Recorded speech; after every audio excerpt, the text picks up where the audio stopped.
Karibu sana mtazamaji katika simulizi ya mwanachuoni maarufu na mashuhuri kuwahi kutokea ulimwenguni, si mwingine bali ni Imam Abu Hanifa rahimatullahi alayhi. Simulizi wako ndimi Abdullahi mwana wa Maalim Mashi. Karibu tuwe sote. Jina lake halisi ni Nu'man ibn Thabit ibn Nu'man al-Marzaba, mzaliwa wa Iraq katika mji wa kihistoria uitwao Kufa. Alizaliwa katika karne ile ile aliyoishi Mtume Muhammadin sallallahu alayhi wasallama katika mwaka wa 80 Hijiria. Aliishi katika zama ambazo maswahaba walipita, lakini athari zao bado zilikuwa hai. Ilmu ilikuwa imechanua na wanazuoni walikuwa waking'aa mithili ya nyota angani. Imam Abu Hanifa rahimatullahi alayhi ni mmoja wa wanazuoni maarufu kabisa katika umma wa Kiislamu.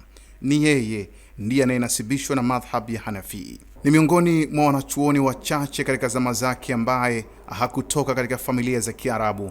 Yeye ni Mfursi. Babu yake aitwaye Nu'man ana asili ya Afghanistan. Imam Abu Hanifa amezaliwa na wazazi wema sana na wacha Mungu. Ni miongoni mwa wale maimamu wanne mashuhuri katika Uislamu, akiwemo yeye, Imam Malik, Imam Shafi na Imam Ahmad bin Hanbal. Kiumri, Imam Abu Hanifa ni mkubwa kuliko wote hao, na katika maimamu hao wane ni Imam Malik pekee aliyedirikiwa kumwona Imam Abu Hanifa. Kwa upande wa Imam Shafi na Hanbal, wao walizaliwa katika zama ambazo Abu Hanifa alikuwa tayari ametawafu dunia. Imam Abu Hanifa yeye ni katika tabi'in, tofauti kabisa na maimamu wenzake watatu ambao ni tabi'in.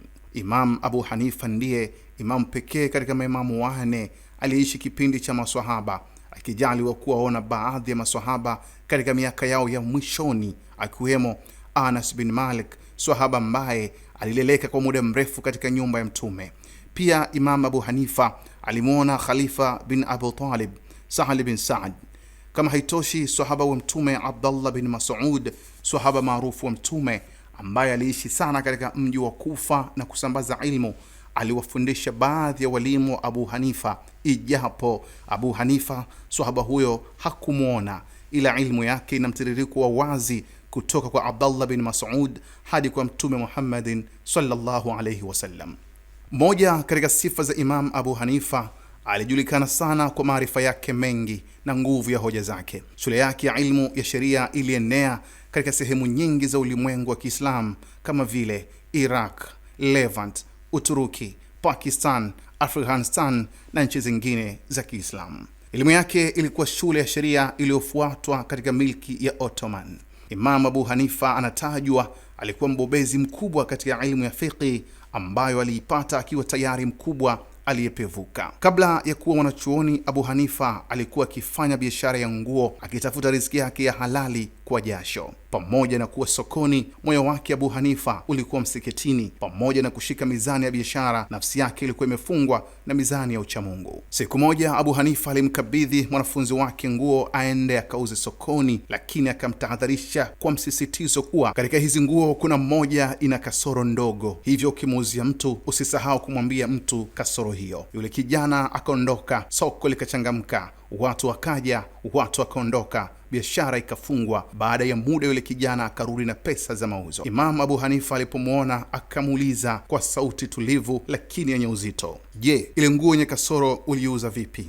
Kijana akainamisha kichwa kisha akasema, "Ewe mwalimu wangu, niliuza lakini nilisahau kumwambia mnunuzi kasoro yake." Hapo Abu Hanifa uso wake ulibadilika, hakutulia tena kuwa na uhakika na ile pesa. Akamuuliza, "Je, unamfahamu huyo mnunuzi?" Jibu likawa hapana. Hapo ndipo Abu Hanifa akasema maneno ambayo mpaka hii leo yanatufundisha maana ya uchamungu wa kweli. Imamu Abu Hanifa akasema, "Pesa yenye shaka ni kheri isiingie tumboni mwangu." Akachukua pesa zote za mauzo yake siku hiyo akazitoa sadaka. Hakusema kosa si langu, hakusema kijana wangu amekosea, yeye sio mimi, hakusema. Ni wazi imamu alijua uchamungu hauna visingizio. Swali ni kwako, je, katika kazi zetu au biashara zetu tungaliweza kufanya kama Imam Abu Hanifa?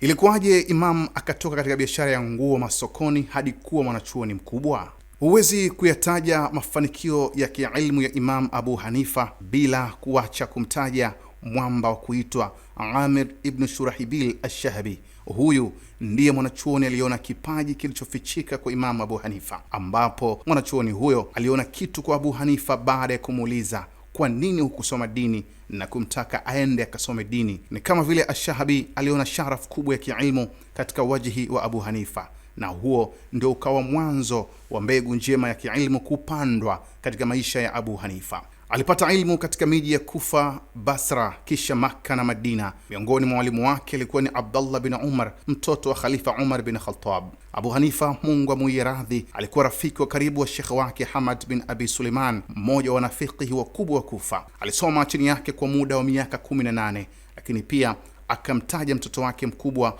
Hamad kwa jina la mwalimu wake. Mara kwa mara Imam Abu Hanifa alisafiri kwenda kuzuru nyumba takatifu ya Mwenyezi Mungu kwa ajili ya hija. Inatajwa kuwa katika uhai wake Abu Hanifa alihiji mara 55. Imamu huyu alijaliwa kuoa na akafanikiwa kupata mtoto mmoja aitwaye Hamad, ijapo zipo riwaya nyingine zinasema alikuwa na watoto wawili, wa kike na wa kiume, na wa kike ndiye Hanifa. Pamoja na kujikusanyia ilmu nyingi na umaarufu kutokana na ilmu na uchamungu wake, Imamu Abu Hanifa alibakia kuwa mnyenyekevu na mwenye msimamo usioterereka. Katika mwaka wa 146 Hijiria, Khalifa Mansur alimteua Abu Hanifa awe kadhi, lakini Abu Hanifa alikataa, akitoa hoja kuwa nafasi hiyo ni nzito kuliko uwezo wake. Jibu hilo lilimkasirisha sana Mansur, hali iliyopelekea kumwambia Abu Hanifa, wewe ni muongo. Imamu Abu Hanifa akamjibu mtawala yule, kama mimi ni muongo, basi kauli yangu kuwa sifai